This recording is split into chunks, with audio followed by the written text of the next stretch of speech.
सन 370 BC एक बच्चे का जन्म हुआ, लेकिन ये कोई साधारण बालक नहीं था।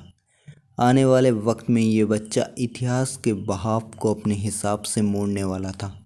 साम्राज्य का उत्थान और पतन इसके मर्जी से होने वाला था, जिसका विचार और लिखे हुए किताब आज 2500 साल बाद भी उतना ही प्रासंगिक है।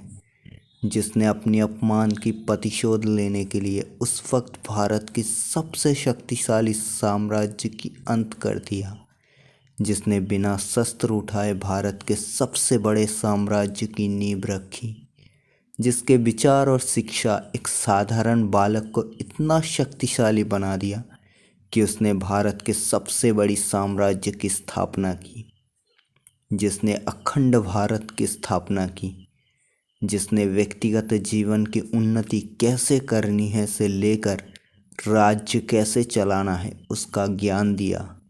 एक शिक्षक, एक कूटनीतिज्ञ, एक अर्थशास्त्री, एक दार्शनिक और एक राज उपदेश था, जिसके बिना अखंड भारत की कल्पना शायद असंभव था, जिसके बिना भारत का इतिहास नहीं लिखा जा सकता। और ये व्यक्ति है आचार्य चाणक्य, और आज हम इनके बारे में ही बात करेंगे। चाणक्य का जन्म 370 BC में तक्षशिला में हुआ। उन्होंने अपनी पढ़ाई तक्षशिला विश्वविद्यालय से पूरा किया। उन्हें वेद का अच्छा ज्ञान था और वो उस समय राजनीति और अर्थनीति का दिक्पाल थे। पढ़ाई पूरा होने के बाद वो तक्षशिला विश्वविद्यालय में ही शिक्षक बने और वो अपने शिष्य में बहुत ही लोकप्रिय थे। उनके शिष्य उनके लिए कुछ भी करने को तैयार थे। लेकिन जब अलेक्जेंडर भारत की सीमा में उपस्थित हुए तो चाणक्य अपनी जन्मभूमि की रक्षा के लिए मगध पहुँचे। मगध उस वक्त भारत के सबसे शक्तिशाली राज्य था और वहाँ नंद वंश का शासन था। जब चाणक्य धनानंद की राजसभा में पहुँचे और अलेक्जेंडर के भारत के आक्रमण के बारे में धनानंद को सावधान किया, तब मदासक्त, अत्याचारी, अहंकारी धनानंद को ये बात अच्छी नहीं लगी और उसने भरी सभा में आचार्य चाणक्य का अपमान कर दिया।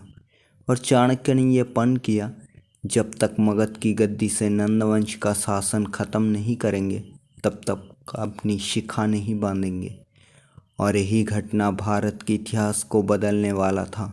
चाणक्य इस समय एक ऐसे व्यक्ति को ढूंढ रहे थे जो एक योग्य राजा बन सके, और उसकी ये खोज एक बालक पर जाकर ख़त्म हुए।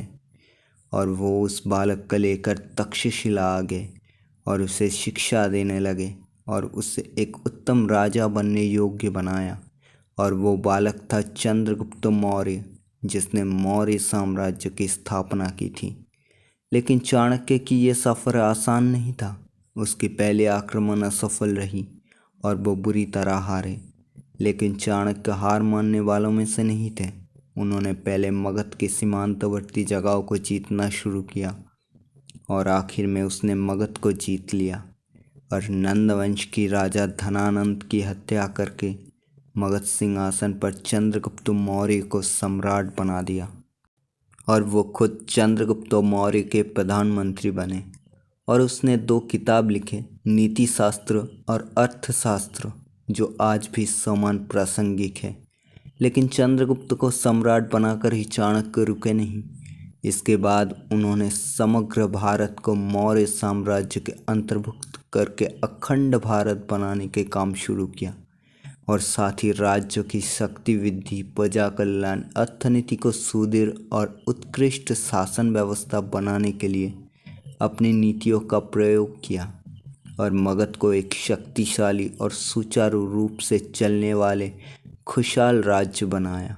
चाणक्य अपने कर्तव्य और राष्ट्र के प्रति निष्ठाशील थे। और इसके उदाहरण में एक खूबसूरत कहानी है। एक बार बाहर के एक राज्य से एक व्यक्ति चाणक्य से मिलने आए। तो जब वो व्यक्ति चाणक्य से मिलने उसके घर पर पहुँचे तो चाणक्य कुछ काम कर रहे थे। तो काम ख़त्म करके चाणक्य ने उसकी तरफ देखा, फिर घर में जलते हुए दिए को बुझा दिया और एक दूसरे दिया जला दिया। और वो व्यक्ति आचार्य चाणक्य से इसके कारण पूछा तो चाणक्य ने जवाब दिया जो दिया जल रहे थे उसमें तेल राज्य के पैसे का था और मैं राज्य के काम के लिए ही उसका इस्तेमाल कर रहा था, लेकिन अब व्यक्तिगत काम के लिए मैं उसका इस्तेमाल नहीं कर सकता और इस दूसरे दिए में तेल मेरे उपार्जन किए हुए पैसे का है। और ये कहानी उस वक्त की है जब चाणक्य मौर्य साम्राज्य के प्रधानमंत्री थे। तो इस कहानी से ही तुम उसकी राष्ट्र की प्रति निष्ठा और उसकी नीति परायणता को देख सकते हो।